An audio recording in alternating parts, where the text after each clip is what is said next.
Don't let go, don't let go. That's all I got. Roll the intro.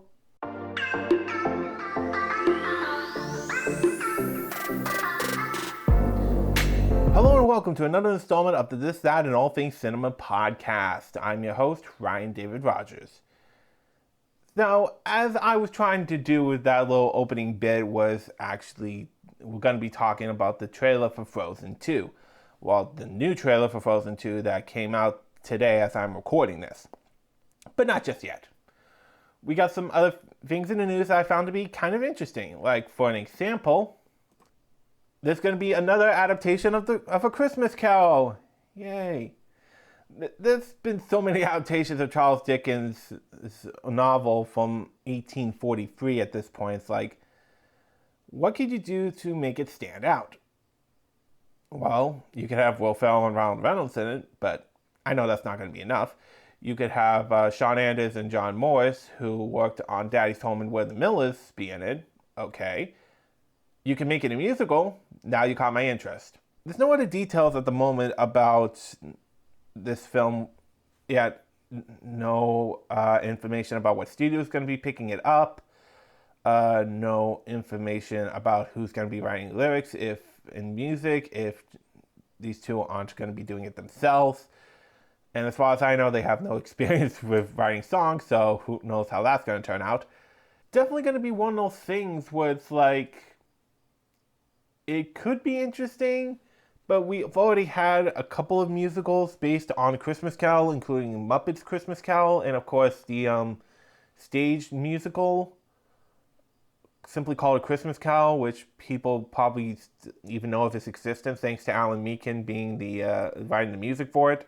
Well, the article I am reading and going to be linking to if you're watching or listening to this on YouTube, if you want to read it for yourself, does speculate that it might be coming out sometime next year, if at all possible. I'm going to say, I don't know.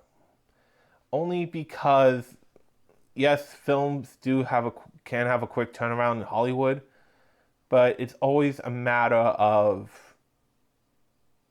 I'm pretty sure they would have to start on it like right away in order to be able to actually pull it off, unless it ends up looking like a rushed mess. But who knows? I'll definitely be covering this as it develops, if it develops. So stay tuned for more news about that, if more news about A Christmas Carol musical ever does come up. But speaking of Christmas, for those who like to commentate on movie news, Star Wars is always the gift that keeps on giving, because it always seems like there's something new to discuss. Now, here's how I feel about the new movies. I liked The Force Awakens. I found The Last Jedi to be very stylistic. Rogue One was meh. I didn't see Solo. I kind of feel like the rate that they were releasing the Star Wars films, like one a year, was a bit much. If they went like maybe every other year, like they're doing with the numbered, where it's like 2015, Force Awakens. And then the next Star Wars film was just 2017 with The Last Jedi, and then Rise of Skywalker. Like, no Rogue One or no Solo, or if they did want to tell those stories, just like do it like every other year after the completion of what I'm referring to as the sequel trilogy. Maybe that would work a lot better. But I'm not the only one who thinks that. I'm not just talking about other Star Wars fans, but Disney chairman Bob Iger actually thinks so as well. This past weekend, an interview with the New York Times got released, and he actually said something about it as well. And I'm just going to read the quote. The article I'm going to be linking to is from comicbook.com, but the quote still stands. Quote, I just think that might have been a little bit too much in the marketplace too fast. I think the storytelling capabilities of the company are endless because of the talent we have at the company. And the talent we have at the company is better than it's ever been, in part because of the influx of people from Fox. Now, okay, it's unquote. Now, I'm kind of glad to see he understands this, and I mean, this might ultimately affect new Star Wars material going forward. Whether that ends up being in episode 10, 11, 12, or they do more quote unquote Star Wars story films like they did for Rogue One and Solo, or if they're just going to be focusing more on doing Disney Plus exclusives like The Mandalorian, or is there an Obi-Wan series in the works? I remember hearing something about that, but who knows? I might just be wrong on that. It's definitely going to be interesting to see, and I guess that means it's just that much more for Disney Plus to do if you to internalize people. Because if they want more Star Wars right away, of course, Disney Plus is going to have all the original films on there, and then they're probably also going to include the Star Wars stories and any new Disney Plus series that they do, and I kind of hope that the Clone Wars is also on there. I don't see why not. I've been meaning to check that out. I've only seen like a few episodes, and from what I've seen, I've definitely dug. But let's move on, because I mean we're also going to be talking about Disney, but we're going to be talking a bit more about one of the MCU Disney Plus series, one of the Marvel-based series that is going to be in canon with the Marvel Cinematic Universe, particularly WandaVision, which is going to be focusing on Wanda Maximoff and Vision, which, I mean, Vision's kind of dead thanks to Thanos from in Infinity War, but I'm sure there's ways to bring him back if need be. Elizabeth Olsen and Paula Bettany, who plays Wanda Maximoff and Vision respectively, were being interviewed by Extra Butter, and they ended up bringing in some really... To me, they set up some expectations about what to expect from WandaVision. Let me read the quote for you. It's going to be wacky and wild and something unlike any other Marvel film yet. I think the reason that Marvel Studios president Kevin Feige was really interested in doing it was to really push the boundaries. And what we're about to do is really avant-garde, really experimental, and really crazy and messed up. And then it becomes a huge action movie at the end, so I think you're all gonna love it. Now, this just really has me curious. It's gonna be avant-garde, experimental, crazy, messed up. Now, here's a question I feel like I gotta ask. What kind of messed up? Because there's all kinds of different ways to describe something that's messed up, depending on certain contexts. Like, best example I can think of at the moment, in an episode of Ed, Edd and Eddy, the three Eds got stuck in Johnny's wall, and they had to tell him the bedtime story of pretty much like, how did they get stuck there in the first place? Ed was the only one that accomplished the whole, this is how we got stuck in the wall, but it just got so weird and out of the realm of possibility that it's like somehow the most likely and least likely way that they ended up getting stuck in that wall.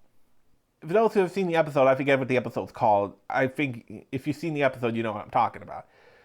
So I just reading this quote makes me that much more anticipation about WandaVision. And who knows, maybe when I actually have some extra cash, I'll definitely be subscribing to Disney Plus, because I mean, once I told my sister that these were also going to be canon with the Marvel Cinematic Universe, she was just like, yeah, we're going to have to get a Disney Plus subscription. just reading this quote definitely gets me more excited the for what's to expect from the Disney Plus shows. I mean, I was originally excited about What If because I kind of like what if scenarios. So automatically, I was just like, yes, yes, yes. I'm just gonna spend the next few days just imagining what kind of experimental and wacky stuff is gonna be happening in WandaVision. Let's just move on and talk about the Frozen 2 trailer. So, a new trailer for Frozen 2 came out earlier today as I'm recording this. And I did watch it a few times. And I'm just kind of, okay, my thoughts on the first Frozen movie. I thought it was okay. Not really like, oh my god, this is so amazing, everyone needs to see this. No, that definitely goes to Big Hero 6. But you know what? It definitely has some catchy musical numbers. I thought Monster, which was from the Broadway rendition of Frozen, is definitely my favorite of all the songs so far in the kind of Frozen verse. I'm not sure if Frozen 2 is also going to be a musical, but it kind of feels to me like it would make sense if it was.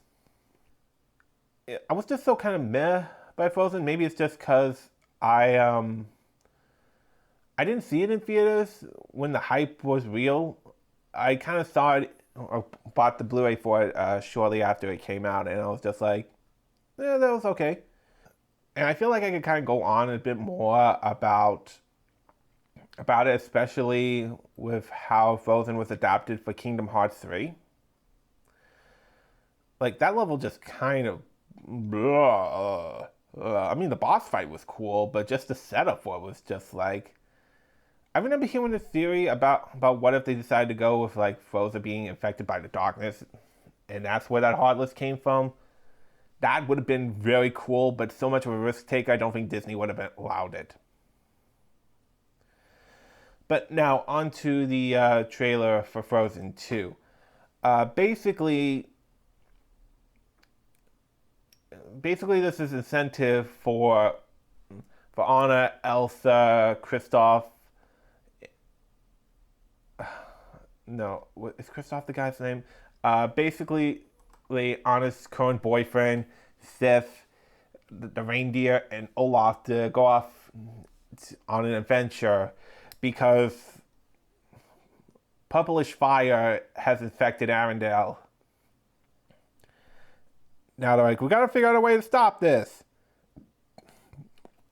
And it definitely gives you a chance to kind of more explore the world surrounding Arendelle. And honestly, part of me was just like, meh. I didn't feel any real excitement for the trailer. Nothing that kind of really made me go, oh, I gotta see this. Then again, and maybe it's just because I really haven't been to the theater in a long time. And I find myself getting more hyped when it comes to, like, live theater, due to the kind of energy that naturally proclaims.